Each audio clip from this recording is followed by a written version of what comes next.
In the last video, I covered secure operations, which is one of the strongest entry points into cybersecurity. Today, we are going into another pathway that many people hear about but do not fully understand. It's cybersecurity, network monitoring, and intrusion detection. Now, in simple words, this is the world of watching what is happening across the network, system, and security tools, and spotting when something does not look right. This is where SOC Analyst work. This is where SIEM tools come in. This is where IDS, IPS, EDR, firewall logs, alerts, suspicious traffic, and unusual behavior all come together. And for many beginners, this is one of the most realistic ways to enter cybersecurity. But let me be very clear. This job is not just watching alerts on the screen. If you do it properly, it teaches you how attackers think, how networks behave, how incidents start, and how security teams actually detect threats in real organizations. So in this video, I will explain what this career path actually look like, what you do day to day, what skills you need, what salaries you can expect in the UK and India, and where this path can take you next. Section 1. What is network monitoring and intrusion detection really? Well, let us keep this simple. Network monitoring and intrusion detection is about continuously watching network and system activity to detect unauthorized access, suspicious behavior, or potential attack. Now think of it like this. In every organization, thousands of events are happening every day. Users are logging in, servers are communicating, applications are sending traffic, firewalls are allowing and blocking connections, endpoints are generating alerts, cloud systems are producing logs. Most of this activity is normal, but hidden inside that noise could be something dangerous. A compromised attack, a malware infection, a command and control connection, a brute force attack, a suspicious data transfer, and an attacker moving laterally inside the network. Your job in this pathway is to spot those signals early, and that is why this role is so important. Because the faster an organization detects suspicious activity, the faster it can respond before it becomes a serious breach. Now, in large organizations, this work usually happens inside a security operations center or SOC. Sometimes it may sit close to network operations center, which is also called as NOC. And depending on the company, you may work closely with security engineering team, incident response, threat intelligence, vulnerability management, and network teams. So this role sits right in the middle of detection, investigation, and response. Now, section 2, what you will actually do day to day. Now, let us talk about what the actual work looks like. At entry level, your day may start with reviewing security alerts. You might be looking at SIEM alerts from tools like Splunk, Microsoft Sentinel, Logarithm, or other monitoring platforms. You will check whether an alert is genuine, false positive, low risk, or something that needs escalation.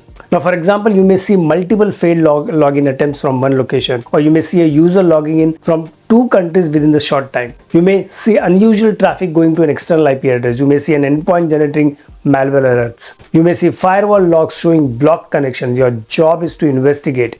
You ask basic questions but important questions. Is this normal behavior? Has this happened before? Which users or systems are involved here? Is there any known vulnerability? Is this linked to threat intelligence? Does this need escalation to incident response? That is the real work. Not just looking at alerts, but understanding what those alerts actually mean. You may also configure and monitor network defense tools. You may help troubleshoot IDS and IPS issue. You may review network security policies. You may support vulnerability identification. You may work with vendors or internal team when a monitoring tool is not working properly. And in some roles, you may also help create detection rules, dashboards, and reports. As you grow, the role becomes more interesting. You move from simply responding to alerts to improving how detection works. You start asking better questions. Are we detecting the right things? Are our alerts too noisy? Are we missing important attack techniques? Can we improve our SIEM rules? Can we map our detection to Mithra attack? Can we reduce false positive? Can we create better escalation procedure? This is where you start moving from a junior analyst to an experienced detection professional. Section 3, the reality of SOC and monitoring work. Now, this pathway is great entry point, but it is not always easy. Security incident can happen at any time. So depending upon the organization, you may work in shifts. This may include evening, nights, and weekends. Not every role is like that, but in many SOC environments, shift work is part of the job. And also there can be an alert fatigue. Some days you may investigate many alerts and most of them may turn out to be a false positives. That can feel repetitive, but this is where good analysts separate themselves. A weak analyst will just close the alerts. A good analyst asks why the alert fired, what pattern is behind it, whether the detection logic is useful, and whether the business risk is real. That mindset is important because in cybersecurity, detection is not about panic, it's about calm investigation. You need to stay focused, composed, think logical, and avoid jumping to conclusions. Sometimes one small log entry can be the first sign of a serious attack, and sometimes a scary looking alert is nothing. Your skill is knowing the difference. Section 4. Skills you need for this pathway. So what are the skills do you actually need? First, networking. You need to understand how traffic flows. TCP/IP, DNS, HTTPS, HTTP, VPNs, firewall routing, ports, protocols. Now you do not need to be an CCI to start, but you must understand networking basics properly. Second, security tools. You should understand SIEM, IDS, IPS, EDR, antivirus, web filtering, email security, and firewall logs. Now again, you do not need to master every tool on day one, but you should know what each tool does and what kind of evidence it can give. Third, log analysis. Now this is one of the biggest skills in this pathway. Can you read logs? Can you identify patterns? Can you connect events from multiple systems? Can you see how one alerts relate to another? This is what makes you valuable. Fourth, attack knowledge. You need to understand malware, phishing, brute force, lateral movement, privilege escalation, command and control, data exfiltration, and common attacker behavior. You do not need to be a red teamer, but you need to understand how attackers operate.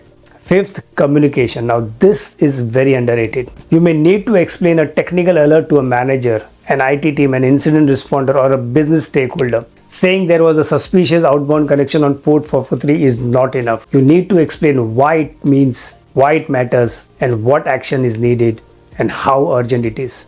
And finally, personal attributes. You need calmness under pressure.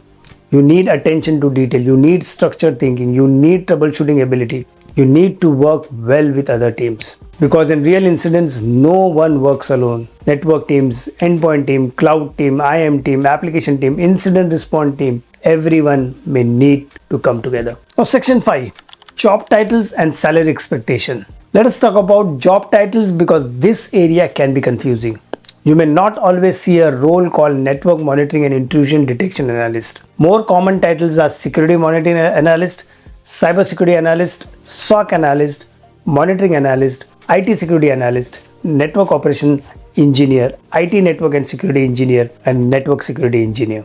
As you become more experienced, titles may become Senior Intrusion Analyst, Senior Security Network Engineer, SOC Lead, Detection Engineer, Security Monitoring Specialist, or Networking Security Architect. Now, salary depends upon location, experience, and organization. In the UK, entry to mid-level roles can sit around £30,000 to £45,000. With more experience, senior roles can move into £55,000 to £80,000 range. In London, financial services, consulting, or specialist SOC environment, salaries can be higher.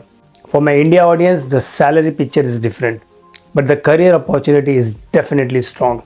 In India, entry-level SOC analyst or security monitoring roles usually start around 4 lakhs to 8 lakh rupees per year. Some L1 SOC roles may start slightly lower, especially in smaller cities or service-based companies. But in Tier 1 cities, this range can be better, especially if you are working for a global capability center, product company, bank, consulting firm, or a managed security service provider. Once you move from L1 to L2 or L3 and you gain experience with SIEM, EDR, IDS, IPS, cloud logs, threat hunting, and incident response, the salary can move into 8 lakhs to 18 lakhs rupees per range. Experienced analysts, SOC leads, detection engineers, or network security specialists can go beyond 15 lakhs to 25 lakhs rupees, especially when they combine strong technicals and communication and incident handling experience. But here is my honest advice. At the beginning, do not only chase. In this pathway, your first 1 or 2 years of experience are extremely valuable because you are learning how real attacks and real environment behave. If you learn SIEM properly, understand networking, become good at log analysis, and can explain incident clearly, your value goes up very quickly. Now that practical exposure can open many doors later,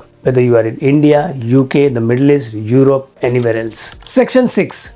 Where this pathway can take you next. Now this is most important part. Network monitoring and intrusion detection is not just a SOC job. It is a launchpad into many other cybersecurity areas. If you enjoy investigating alerts and understanding attacker behavior, you can move into incident response. If you enjoy understanding adversaries, tactics, and threat groups, you can move into cyber threat intelligence. If you like deep investigation and evidence, you can move into digital forensic. If you enjoy finding weaknesses before attackers exploit them, you can move into vulnerability management and security testing. If you enjoy improved detection and building rules, you can move into detection engineering. And if you build strong network and security knowledge, you can also move towards network security architecture or broader security architecture. This is why I like this pathway for beginners. It gives you visibility. You see logs, you see attacks, you see users, you see systems, you see networks, you see how security tools behave in real environment. That exposure is extremely powerful because later when you move into architecture, engineering, incident response, threat intelligence or management, you are not speaking from theory. You have seen how things actually happen. So if you're trying to enter cybersecurity and you are interested in SOC, monitoring, SIEM, alerts, network traffic and real-world detection, this pathway is definitely worth exploring. Now, but remember this, do not think of it as just watching screens. Think of it as learning how to detect attacks before they become an incident. That is the real value of network monitoring and intrusion detection. And if you are already from networking, IT support, infrastructure, telecom or operations background, you may already have transferable skills for this path. You just need to add security, monitoring, log analysis, threat understanding and incident handling knowledge on top of that. Now drop a comment below and tell me, are you considering SOC or network monitoring as your entry points into cybersecurity? And also tell me which pathway you want me to cover next in this 16 career pathway series. Subscribe if you have not already, because I will be breaking down every cybersecurity pathway one by one in a practical way so you can make better career decisions. I hope this video was useful for you all and thank you for watching. I'll see you in the next video.